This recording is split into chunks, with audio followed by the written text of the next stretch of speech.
Now, let's prove the progress property or progress theorem, which says if you have a closed well-typed expression, this is a closed and this is a well-typed, then either expression E is already value, or you can find another expression E prime that expression E reduced it to. So this is a progress theorem, progress property. So in order to prove this progress property, we'd like it to prove a lemma first, which is called canonical forms lemma. Canonical forms lemma. So this lemma states that if you have value v of some particular type, so for instance bool, then its form must be canonical. It can't be some random form. It must have a very specific form. In the case of bool, it must have perhaps either true or false. So formally, we can say if v is a value of type bool, then what happens? Then this value v must be either true or false. That is, it must have this canonical form for this type bool. So secondly, if v is a value of type A arrow B, then v must have canonical form for this function type. So v must be something like this lambda abstraction. So this is a canonical forms lemma. Then how do we prove this canonical forms lemma? So it's simply a proof simply by case analysis of this value v. So notice that not every proof proceeds by rule induction or structural induction. For simple statement like this canonical forms lemma, we simply analyze each case. So let's think about the first case. Value v is value of type bool, then v must be true or false. And if we think about the definition of values, in the case of lambda, simply type lambda calculus without extension like a product of types or sum types, value v is either lambda abstraction or true or false. But the only type that we can assign to this lambda abstraction is some function type like a arrow b. So therefore, if a value v is value of a type bool, it must be either true or false. So that's it. For the second statement, if v is value of a type a arrow b, okay, we have a arrow b, then you can have Boolean value true with the type a arrow b. So this excludes. So this true is excluded, and similarly false is excluded. So the only choice left is this lambda abstraction, which makes sense because this lambda abstraction is actually the only form of value with this function type. So this is a canonical forms lemma. So we will need this canonical forms lemma to simplify the proof of this progress.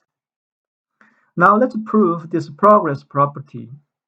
This progress property is actually easy to prove because it has this familiar form. If j holds, then another j prime. So it has precisely this form. So we will apply rule induction on this j. So let's do this. So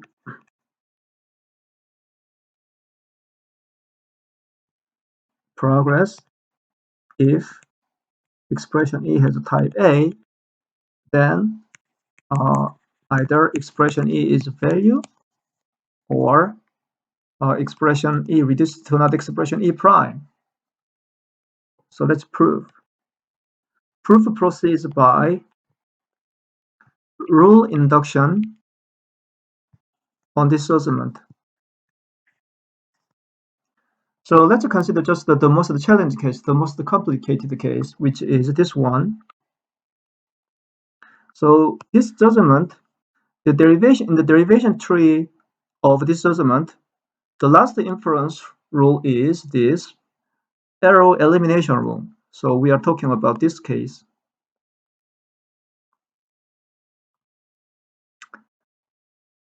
Expression E1, E2 has type A, where expression E1 has type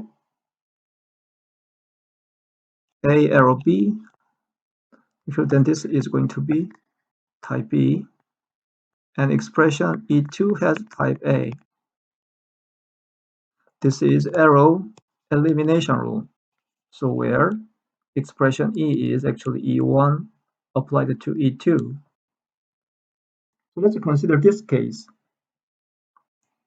So the proof is quite standard. We have two judgments in the premise, this one and this one. So let's start with two induction hypotheses. So by induction hypothesis on the first judgment, the first premise here, expression E1 has a type A arrow B.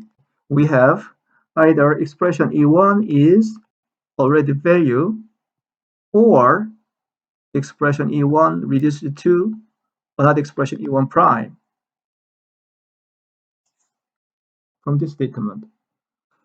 And the second induction hypothesis is induction hypothesis on this judgment.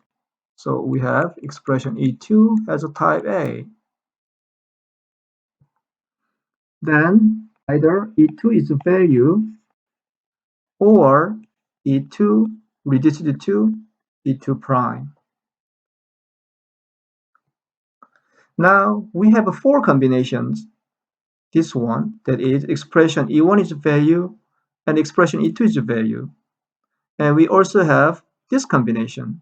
Expression E1 is a value and expression E2 reduced to another expression. And we also have this combination where E2 is a value and expression E1 reduced to E1 prime. Finally, we have this combination, both expressions E1 and E2 reduced to another expression. So we have four different combinations. So probably we will have four subcases.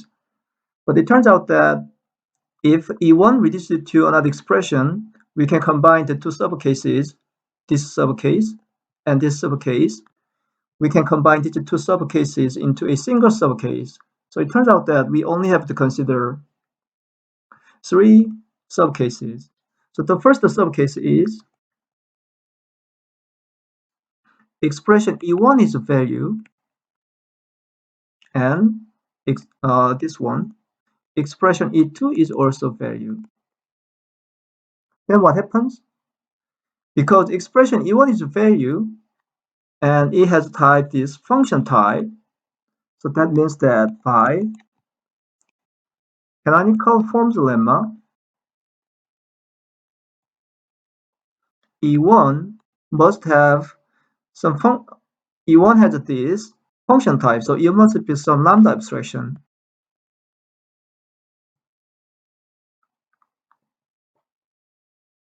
Then now we have this lambda abstraction applied to a value, because we know that expression E2 is a value. Then, then the whole expression is actually E1 applied to E2, which is lambda expression, let me say just E prime, applied to E2, and we can find another expression by reducing the whole expression E2 for x and expression E prime. So we have found another expression that the original expression reduces it to. So this case is gone. Now let's consider this subcase, expression E1 is a value, but expression E2 reduces it to another expression E2 prime. So the second subcase is expression E1 is a value, and expression E2 reduces it to another expression E2 prime. Then what happens? Similarly to the first subcase, we know that expression E1 must be of this form by canonical forms lemma. Then what happens? Expression E1, E2 is lambda of expression applied to E2, but we know that expression E2 reduced to another expression, so we have this one, E2 reduced to E2 prime. So the whole expression reduces to E2 prime. So again, in this second subcase, we have found another expression that the original expression reduced it to. So it's gone. What about the final subcase? In the final subcase, expression E1 reduced to expression E1 prime. And in this case, actually, it doesn't matter whether expression E2 is a value or reduced to another expression. Because in this case, expression E1, E2 automatically reduced to expression E1 prime, E2, thanks to this existing judgment. So irrespective of the form of expression E2, we can always find an expression, this one, that the whole expression reduced it to. So this is also okay. So this is how we prove this progress property.